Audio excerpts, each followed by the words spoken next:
पुराण के तृतीय अध्याय में वर्णन किया। गणेश चतुर्थी से लेकर अनंत चतुर्दशी के बीच में बुधवार के दिन अगर अष्टमी पड़ जाए तो ऐसी कोई बीमारी नहीं जिसका इलाज ना हो पाए। कुछ ना करिए, हरा मूंग की कटोरी भर लो।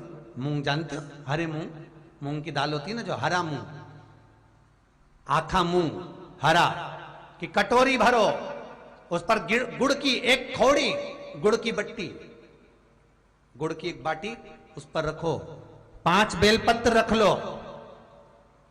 और जिस व्यक्ति को बहुत भारी बीमारी है, कैंसर जैसा रोग भी है, किडनी लीवर जो भी उसके खराब हो रहे हैं, कोई तकलीफ है, ऐसा लग रहा है कि बहुत सांस चल रही है, कहीं कोरोना जैसी बीमारी ना हो जाए, बहुत तकलीफ हो रही है, बस वो कटोरी में मूंग लेकर उसमें गुड़ की खोड़ी रखकर 5 बेलपत्र रखकर, बुधवार आज हो गया शनिवार,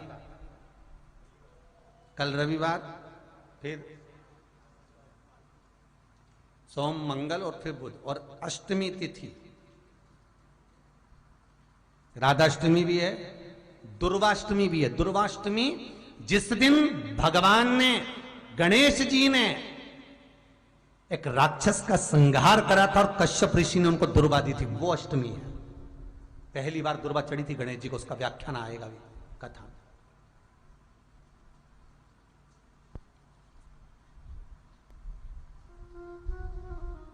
मूंग कटोरी में भरकर, गुड़ की खोड़ी रखकर, गुड़ की बट्टी, 5 बेलपत्र, जिसको बहुत बीमारी हो, दमा, श्वास, किडनी आदि का आदि बहुत बीमारी हो, 21 बार शरीर पर से उतार कर महाराज सीधे हाथ में रखकर नाम गोत्र खुद का बोलकर और भगवान से, गणेश जी से विनती कर कर अष्टमी तिथि के दिन, बुधवार के दिन जो भी आ रही है, बहुत समय के बाद पड़ रही है, उस दिन उस कटोरी नहीं लेना, पुरानी कटोरी नहीं लेना, कोई कटोरी घर में नहीं हो, नई कटोरी, और उसको गणेश जी के मंदिर में पहुंचा दीजिए।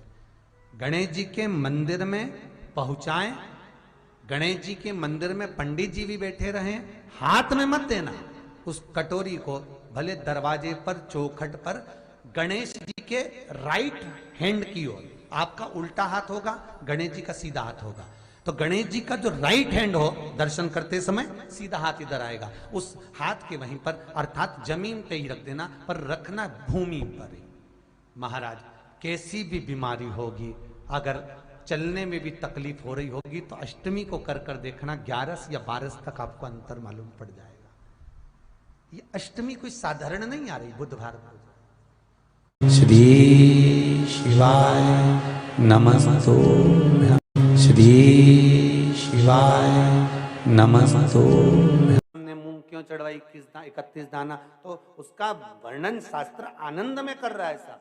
हमने नंदी पर 31 मूंग क्यों चढ़ाए कि शंभो मेरे हृदय की बात को याद रखना, भोलेनाथ, मेरे नंदीश्वर भगवान, मेरे चित्त में जो मन में चल रहा है, इसको लक्ष्य तक पहुंचाना, और आप ही हो जो शंकर को मेरे दरवाजे तक लेकर आ सकते हो, इसलिए मूंग चढ़ाए।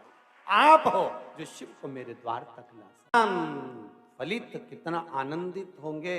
इसलिए शायद शिव महापुराण की कथा कहती है, शंकर का अनुमोदन कहता है, शिव महापुराण वर्णन करती है, स्कंद पुराण में शंकर का पावन चरित्र कहता है, स्वयं भगवान शिव की लीला करती है कि एक बार रावण लंकाधिपति कुबेर को जीत कर आ रहा था, और रावण लंकाधिपति जब कुबेर को जीत कर आ रहा था, तभी बीच मार्ग में भगवान नंदीश्वर दिख गए, कैलाश पर नंदी नजर आ गए, और नंदी को देखा तो हंस दिए। नंदी को देखकर हंस रहे कि बताओ, नंदी का मुख देखो, शरीर मनुष्य का है और मुख बेल का लगा हुआ है। अरे प्रगटे थे, सुंदर बालक थे, बड़े सुंदर, इतने सुंदर थे, इतने सुंदर थे। शिव महापुराण की कथा कहती है, जैसे मेरे भोलेनाथ सुंदर